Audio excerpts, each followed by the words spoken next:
Okay, so if everything makes sense in terms of chords that you find in major and minor keys, it's now time to refer to these chords with numbers, okay? This is actually extremely important because when you jam with somebody, it might happen that somebody refers to the chords as numbers and they say things like, let's play a 1 minor, 4 minor, 5 minor, or let's play a flat 6 major 7, 5, 7, and things like that, okay? So having a good understanding of the chord numbers will make your life easier and also will allow you to understand even more the chord analysis and when you have a chord which doesn't belong to the harmonization of the major and minor scales that we did in the previous video. So all of the chords that you find in the harmonized major scale can be referred as 1, 2, 3, 4, 5, 6, 7, like the notes that you use in the C major scale. If we say that the C major scale C, D, E, F, G, A, B,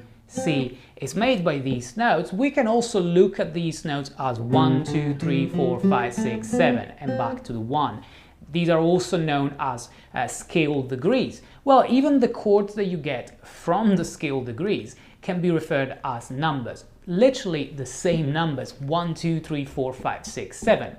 And because the major scale is only made by major and perfect intervals, so there are no minor or diminished intervals, you don't need anything else other than the number of that chord followed by the type of chord that you're going to be playing, okay? So what that means is that we'll be calling that C major 7, D minor 7, E minor 7, F major 7, etc. that we found in the previous lesson. We'll be calling them with numbers 1 to 7, and when the chord is major, we'll be using the capital letters, and when the chord is minor, we'll be using lowercase. Now, together with this, we also need to specify, if we talk about 7 chords, what kind of 7th chord you get. So if, for instance, you get a major 7 chord on the first degree, you will have to use the 1 in capital letters, because the chord is major, followed by major 7 to specify that the chord that you get is a major 7.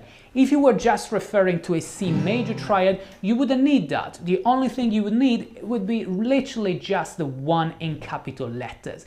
But because we decided to talk about 7 chords, we'll also need to specify something about the 7th. Okay, so going back to the 7 chords that we got, we basically use the 1 in Roman numerals, because generally we refer to chords in Roman numerals, in capital letters, followed by major 7.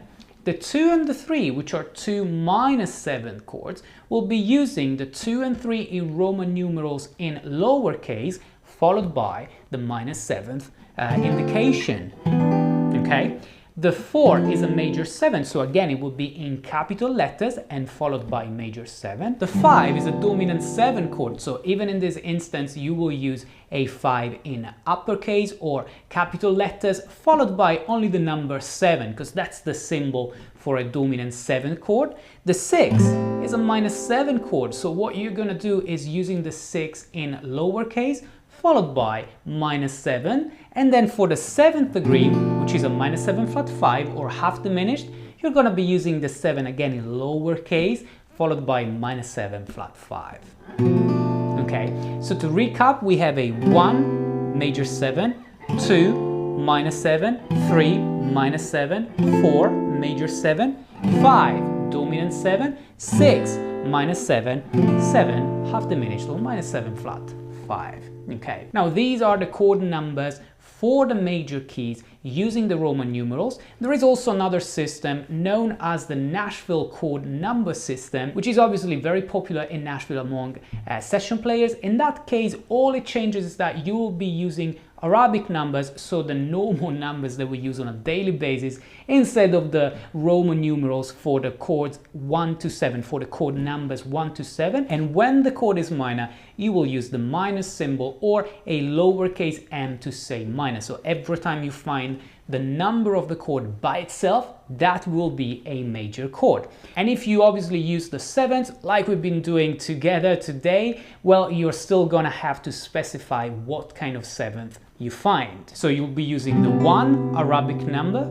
followed by major 7, the 2 minor, which will be 2 Arabic number again followed by minor 7 in this case, same for the 3, The 4 will be like the 1, so 4 major 7. The 5 will be dominant 7, so the number 5 followed by 7. And then the 6 will be minus 7, so same as 2 and 3.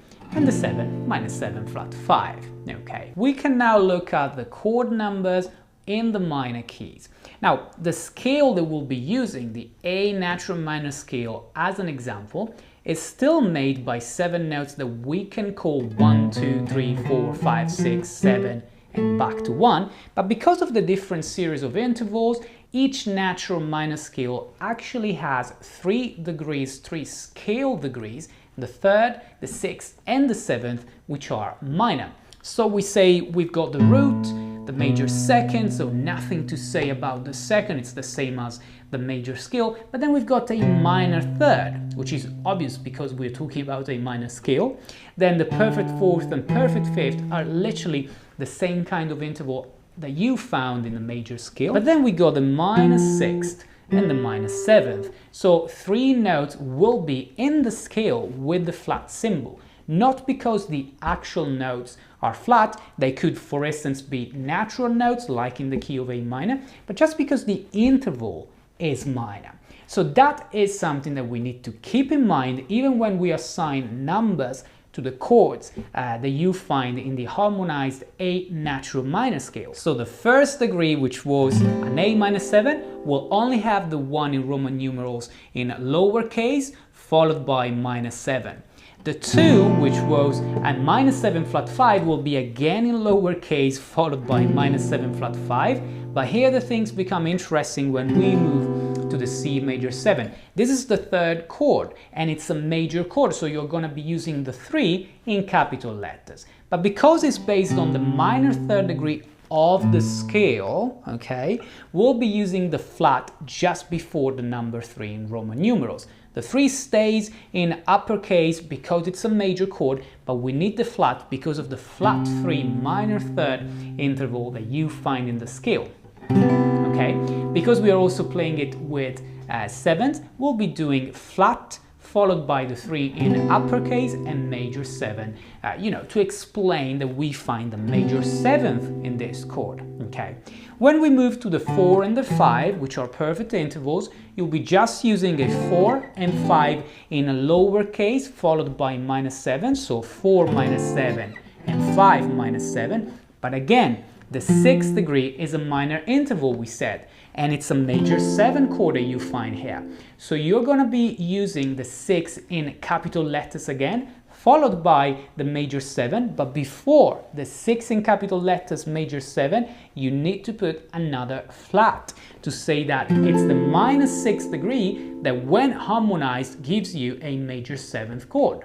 Okay, the same thing will apply to the 7th degree of the scale. Okay, this is a minus 7th degree, the note G for instance in A minor, and what you find here is a dominant 7 chord. So you're going to be using the 7 for the 7th degree in capital letters, followed by the symbol 7, which is the symbol we use for dominant 7 chords, but before the 7 in Roman numerals, you will also need a flat, okay, because that's the minus 7th degree that you are harmonizing, and it gives you a dominant 7th chord. So flat 7, dominant 7. Okay, so to recap, we find the 1 minus 7, the 2 minus 7 flat 5, the flat 3 major 7, the 4 minus 7, the 5 minus 7, the flat 6 major 7, the flat 7 dominant 7. Hopefully guys this makes sense, and as always we'll be referring to these numbers in the chord progressions in major and minor keys that we'll be looking at in this course, but from time to time we will find non-diatonic chords, and in that case we will explain where they come from, whether they are a chord substitution, a modal interchange, and so on.